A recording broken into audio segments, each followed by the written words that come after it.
ಭಾರತೀಯ ಇತಿಹಾಸ ಮತ್ತು ಪುರಾತತ್ವ ಕ್ಷೇತ್ರದಲ್ಲಿ ಮತ್ತೊಂದು ಮಹತ್ವದ ಮೈಲುಗಲ್ಲು ಸ್ಥಾಪಿತವಾಗಿದೆ. ಆಂಧ್ರಪ್ರದೇಶದ ತಿರುಪತಿ ಜಿಲ್ಲೆಯ ಪ್ರಸಿದ್ಧ ಶೇಷಾಚಲಂ ಮೀಸಲು ಅರಣ್ಯದ ಒಳಭಾಗದಲ್ಲಿನ ಬೆಟ್ಟದಲ್ಲಿ ವಿಜಯನಗರ ಸಾಮ್ರಾಜ್ಯದ ಕಾಲಕ್ಕೆ ಸೇರಿದ ಅತ್ಯಂತ ಅಪರೂಪದ ಐತಿಹಾಸಿಕ ಶಾಸನಗಳು ಮತ್ತು ಶಿಲ್ಪಕಲೆಗಳು ಪತ್ತೆಯಾಗಿವೆ. ಭಾರತೀಯ ಪುರಾತತ್ವ ಸರ್ವೇಕ್ಷಣಾ ಇಲಾಖೆಯ ತಜ್ಞರ ತಂಡವು ನಡೆಸಿರುವ ಇತ್ತೀಚಿನ ವ್ಯವಸ್ಥಿತ ಸಮೀಕ್ಷೆಯಲ್ಲಿ ಈ ರಹಸ್ಯಗಳು ಬಯಲಿಗೆ ಬಂದಿದ್ದು ಇತಿಹಾಸ ಸಂಶೋಧಕರಲ್ಲಿ ತೀವ್ರ ಕುತೂಹಲ ಮೂಡಿಸಿದೆ. ವಿಧಾನ ಪರಿಷತ್ ಚುನಾವಣೆಯಲ್ಲಿ ಅಡ್ಡಮತದಾನ ವಿಚಾರಕ್ಕೆ ಸಂಬಂಧಿಸಿದಂತೆ ಬಿಜೆಪಿ ನಾಯಕ ಹಾಗೂ ಮಾಜಿ ಶಾಸಕ ಎಚ್.ಕೆ. ವಿಶ್ವನಾಥ್ ಅವರು ಶಾಸಕ ಸಿಮೆಂಟ್ ಮಂಜು ವಿರುದ್ಧ ಗಂಭೀರ ಆರೋಪಗಳನ್ನು ಮಾಡಿದ್ದಾರೆ. ಅಡ್ಡಮತದಾನ ಮಾಡಲು ಕೆಲವರಿಗೆ 5ರಿಂದ 6 ಹಾಗೂ 10 ಕೋಟಿ ರೂಪಾಯಿ ನೀಡಲಾಗಿದೆ ಎಂಬ ಆರೋಪ ಕೇಳಿಬರುತ್ತಿದ್ದು, ಈ ಕುರಿತು ಸೂಕ್ತ ತನಿಖೆ ನಡೆಯಬೇಕು ಎಂದು ಒತ್ತಾಯಿಸಿದರು. ಕಾಮಗಾರಿಗಳಲ್ಲಿ ಶೇಕಡಾ 10ರಷ್ಟು ಕಮಿಷನ್ ಪಡೆಯುತ್ತಿದ್ದಾರೆ.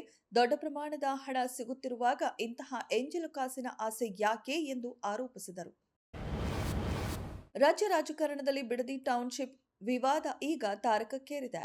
ರಾಜಕೀಯ ಕೆಸರೆರಚಾಟದ ನಡುವೆ ಮಾಜಿ ಶಾಸಕಿ ಅನಿತಾ ಕುಮಾರಸ್ವಾಮಿ ಅವರ ಎಂಟ್ರಿ ದೊಡ್ಡ ಸಂಚಲನ ಮೂಡಿಸಿದೆ. ಎಂಬಿ ಪಾಟೀಲ್ ಹೇಳಿದಂತೆ ನನ್ನ ಹೆಸರಿನಲ್ಲಿ 100 ಎಕರೆ ಜಮೀನು ಇಲ್ಲ, ಇರುವುದು ಕೇವಲ 32 ಎಕರೆ ಮಾತ್ರ. ರಾಜಕೀಯ ಕಾರಣಗಳಿಗಾಗಿ ಮನೆಯವರ ಹೆಸರನ್ನ ಎಳೆದು ತರುವುದು ಯಾರಿಗೂ ಶೋಭೆ ತರುವುದಿಲ್ಲ. ಇಂತಹ ಅನಗತ್ಯ ಮತ್ತು ಆಧಾರರಹಿತ ಆರೋಪಗಳನ್ನ ಮಾಡಿದ್ರೆ ಸುಮ್ಮನೆ ಕೂರುವುದಿಲ್ಲ. ನಿಮ್ಮ ವಿರುದ್ಧ ಕಾನೂನು ಕ್ರಮ ಕೈಗೊಳ್ಳಬೇಕಾಗತ್ತೆ ಎಂದು ಅನಿತಾ ಕುಮಾರಸ್ವಾಮಿ ಅವರು ಖಡಕ್ ಆಗಿ ಎಚ್ಚರಿಸಿದ್ದಾರೆ. ಎಂಬಿ ಪಾಟೀಲ್ ಅವರು ಕೂಡಲೇ ತಮ್ಮ ಹೇಳಿಕೆಗೆ ವಿಷಾದ ವ್ಯಕ್ತಪಡಿಸಿದ್ದಾರೆ. ರಾಜಕೀಯ ಹಾಗೂ ಕ್ರೀಡೆ ಈ ಎರಡು ಒಂದೇ ದೇಶದ ನಾಡಿಮಿಡಿತವೂ ಹೌದು. ಇವೆರಡರ ಅದ್ಭುತ ಸಮ್ಮಿಲನ ಒಂದು.